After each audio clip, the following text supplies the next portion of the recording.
Okay, so literacy today is going to be about speech, but first of all, we'd like you to have a little go at a starter. Could you write 2 sentences, please, with these homophones in? Now, homophones are words that sound the same, but they're spelt differently. So we've got flower and flower. I'm not going to tell you which one's which. You're going to have to use them in context to prove you know which one is which. So have a go. Pause the video here, write a sentence with the one flower in, and then write a sentence with the other flower in.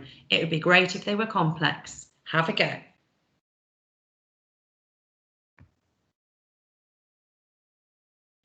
Okay, so this is what we decided. I baked a delicious chocolate cake using flour. Now you notice there's a comma there, but I could have used a dash, couldn't I? Because it's a little extra bit of information on the end. It's a bit like a relative clause, if you like. So that flour, F-L-O-U-R, is the one, the ground up wheat or corn or any other cereal. The second sentence, I love roses.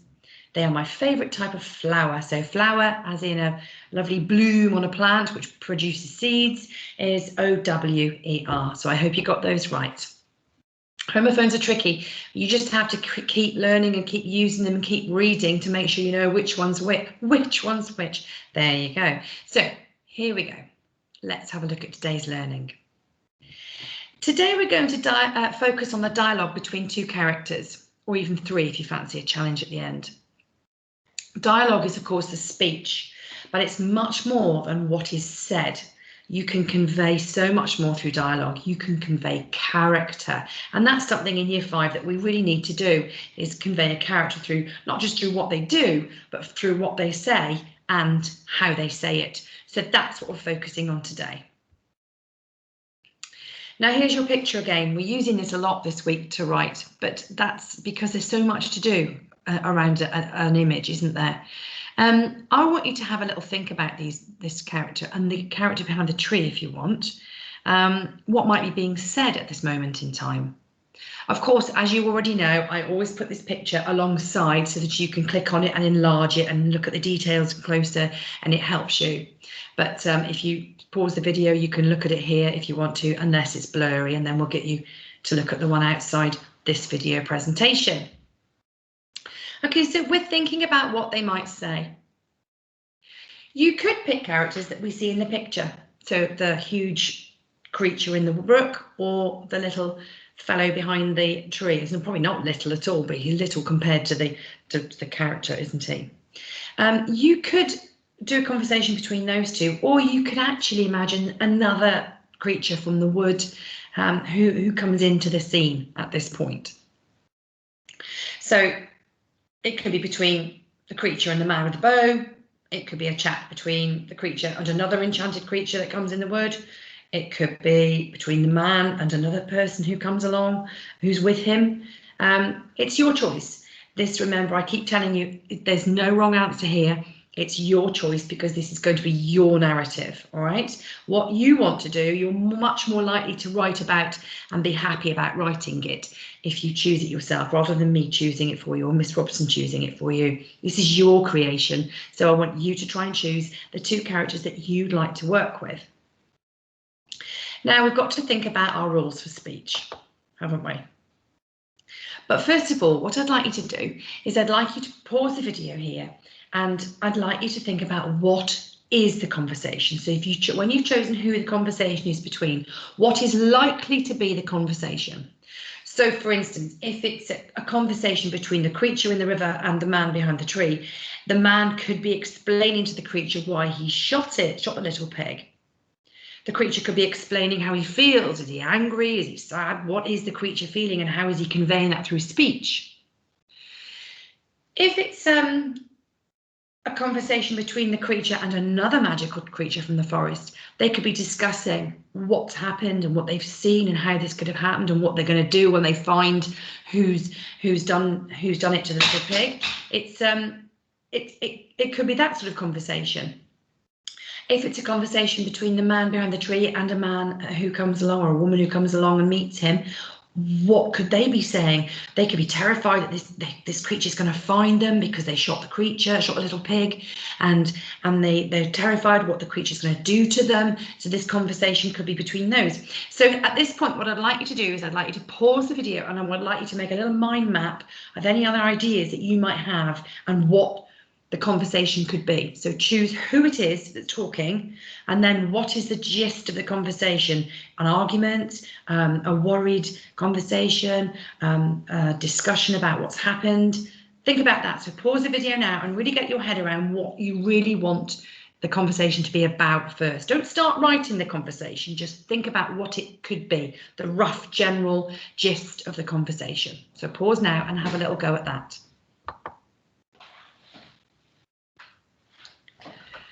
Sorry, the cat's just come in again. Okay, now we know that there's always going to be rules, secretarial rules and things we've got to get right when we write speech. And this, we keep banging on about speech, but you've got to get it right. So look at this page. In red, it says the first thing you need to make sure you've got is inverted commas around the spoken words. And at the bottom, there is a piece of speech. And can you see the inverted commas are in red? Okay. So that's only what comes out of your mouth. The green, number 2, rule number 2, punctuate before the last inverted comma. It's like a sentence or a phrase, clause within a sentence, isn't it? So if it's a question, you have to put a question mark. If it's an exclamation like help, you have to put an exclamation mark. If it's the end of the sentence and the speech is coming at the end, then you have to put a full stop. Okay, and if you can see in the speech at the bottom, the green rule, punctuate before the last inverted comma, is in green at the bottom. It's a question mark in this case, isn't it? Rule number 3, if you start with the narrative, the man said, the creature sobbed, the boy replied, the monster groaned, then you need to make sure that you have a comma that comes before the speech. I'm just going to put my charger in.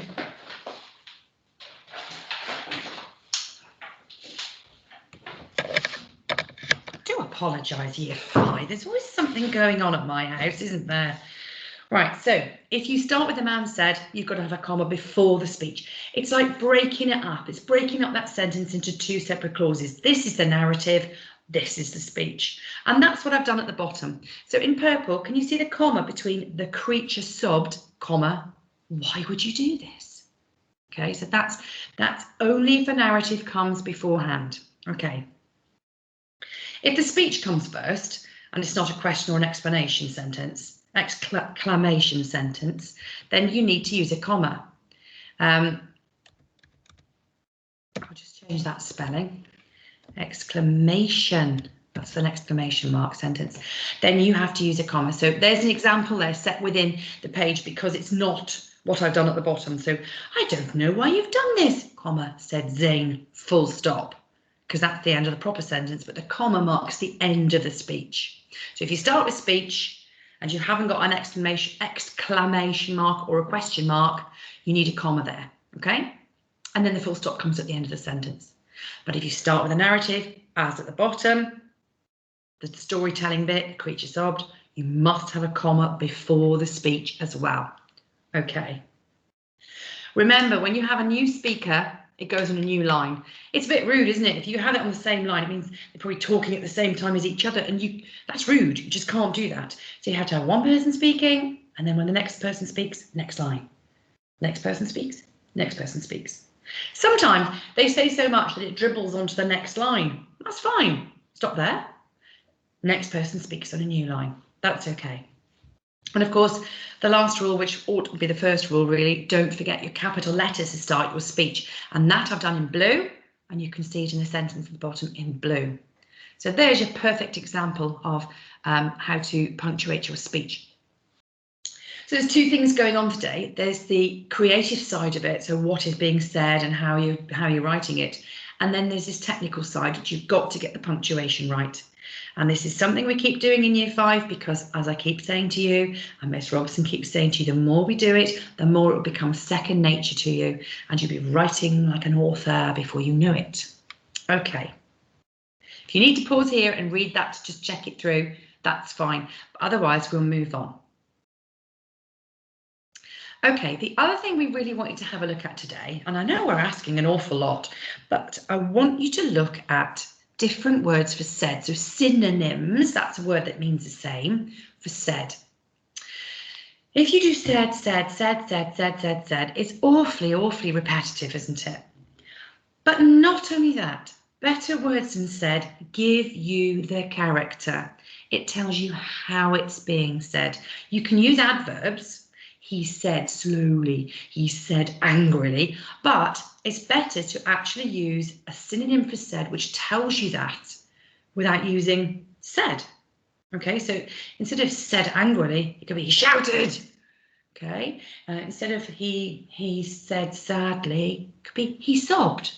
Okay, so better words than said give you an idea of what the character is saying, or rather how the character is saying it. And this is something we're trying to get you to do in year 5 as well, isn't it? Is to create that character through the speech. So not only what they say, but how they say it, because it tells you about their character. All right, so what other words could you use instead of said? Pause the video here and jot down some other words that you really like that you could use instead of the word said. So pause the video here and write some synonyms for said.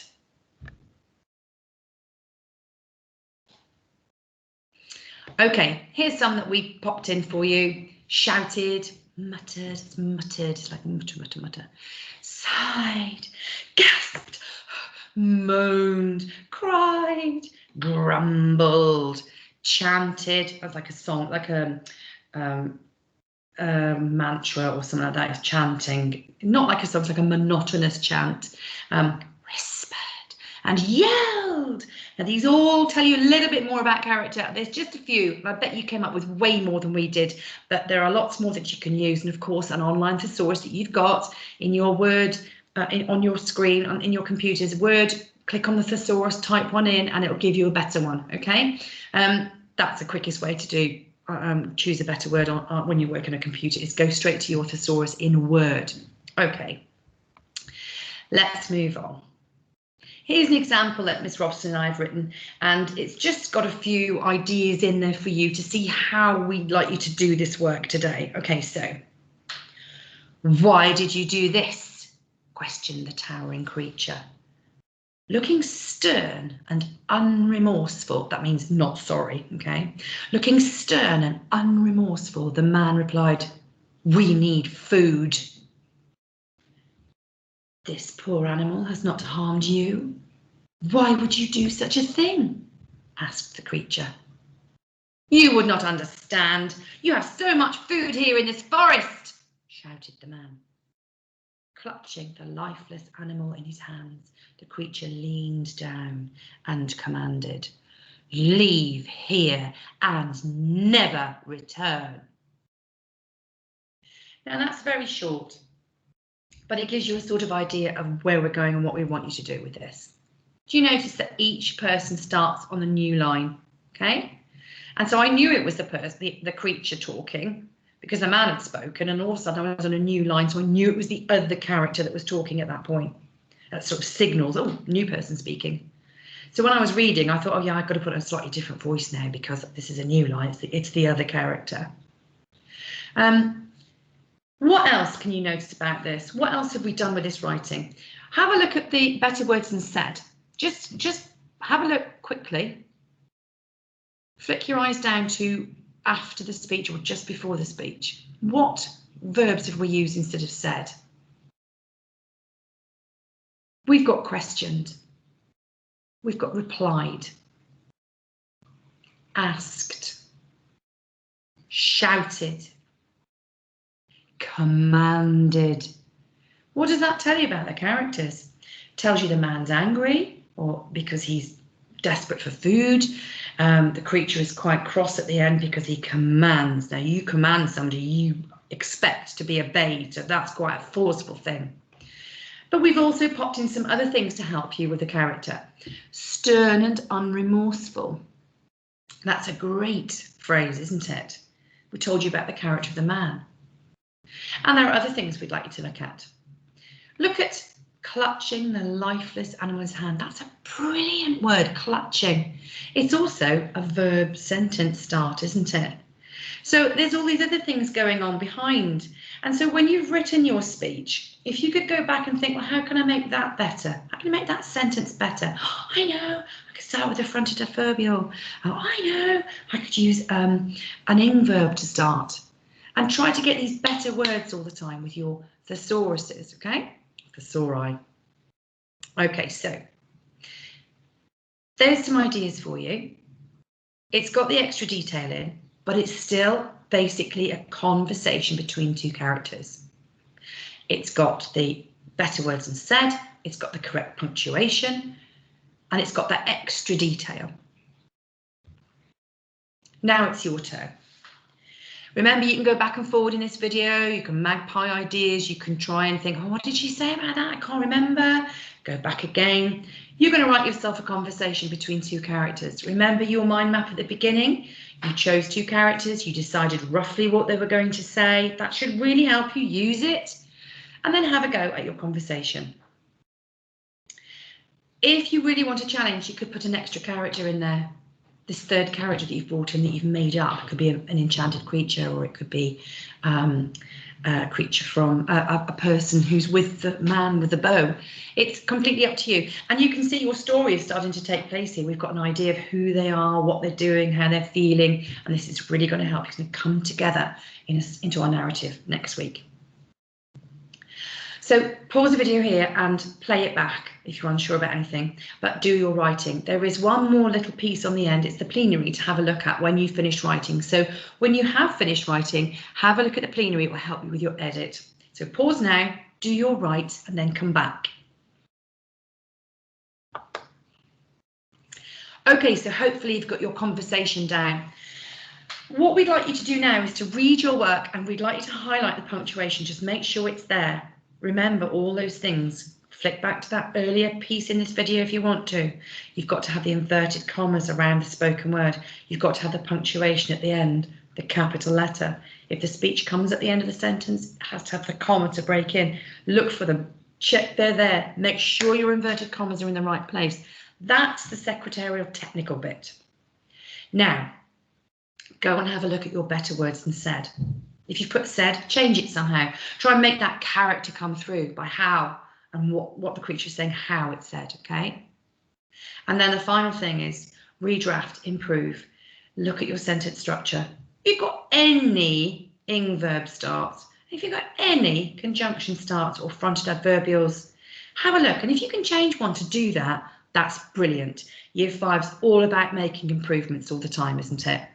So when you've done that, you can move on to the next thing, but well done. That was a hard write, and it's getting really technical, isn't it? We understand, but just keep plugging at it. You're doing a great job. Well done.